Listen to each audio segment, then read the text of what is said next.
Every month gawin niyo po ito lalo na kung parang feeling ninyo ay paborito ka ng kamalasan, ang daming mga pagsubok na pinagdadaanan, na parang feeling ninyo kahit anong ginagawa po ninyo, parang feeling niyo ginawa niyo na lahat pero lagi ka pa rin minamalas, gawin niyo po every month po ito. Kayo po mga bossing ko ay magputol ng kaunting buhok mga boss, tapos sunugin niyo po ito.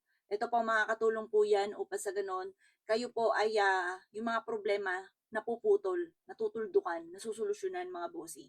Isa po yan sa mga sikreto. Pero mas mainam, kapag gumawa ka ng ganito, huwag niyo ito yung pagsasabi kahit kanino. Kasi mga boss, sa panahon ngayon, napakadami po inggitera. Yung ba't tipo mga bossing ko na sinabi mo lang na ganito, naisip ka agad na baka madaig mo siya, kinokontra niya yung swerte ninyo mga bossing. Kaya kailangan isikreto nyo lamang po ang paggawa ng mga ganyan.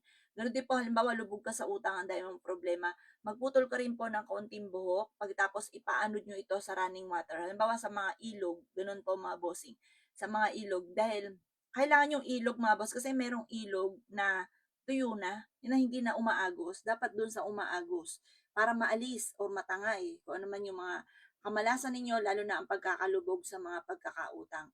Epektibo po yan mga bossing.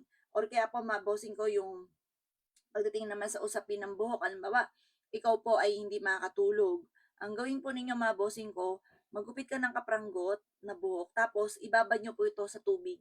Yung tubig kasi humihigop ito ng negative energy na maaaring may mga nakakapit sa inyo negative energy na maaaring kailangan nating alisin. Tapos ibabad nyo po ito ng good for 1 week. Tapos mga bossing ko, itapon nyo na ang tubig. Mas mainam sana sa mga running water, doon nyo po siya itatapon mga boss, kasama yung buhok po ninyo na binabad. Para kung ano man yung mga kamalasan or nasa kwarto po ninyo na siya nagiging dahilan kung ba't hindi ka makatulog, ay nasama na po doon mga bossing yung malas na isama na. Kaya kung ikaw po yung isa sa mga naniniwala sa mga gatong mga pamamaraan, dahil sa panahon ngayon, kailangan natin ng mga alternative na mga pamamaraan kagaya po nito para kung ano man yung problema ninyo ay masolusyonan mga bossing. Tapos, huwag nyo na lang ipagsasabi kahit kanino kapag po kayo mga bossing ko ay gumagawa ng ganito. Kasi may mga kontrabida or kaya hindi naniniwala.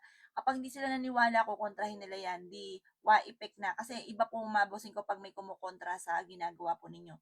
Wa-effect na po yan. Kaya minsan mga boss, maisip nyo, ay tama siguro si Kumare. Kasi chinika mo sa kanya, kagagawa mo pa lamang, hindi pa tumatalab sa inyo. Chinika nyo na po sa kanya. Eh, naiinggit pala sa inyo yung taong ito. Kinontra niya. Sabi niya, sira ka, ba't ka naniwala sa mga ganyan, mga ganun mga bossing. Ngayon, yung kaniyang bibig, kasi makapangyarihan yung bibig mga bossing ko eh. Yung salitain niyang gano'n, na yung pala kaya pala gano'n, kinukontra niya dahil may halong inggit sa inyo at maaaring madaig mo pa siya, yung pala gumawa siya, hindi mo alam. Pero sa kanya sikreto lang mga boss. Kaya gano'n din po gawin po ninyo. Pero pwede niyo i-share yung ating video kasi once na ikaw po ay nag-share ng mga ganitong mga pamamaraan na maaaring makatulong mga boss, hindi naman po mapupurwisyo siya. Kung ayaw din naman gawin, wala naman sa pilitan. Kumbaga, kung naniniwala lang sa mga ganitong mga pamamaraan, ay maaari kang makatulong at nasa inyong pagpapala.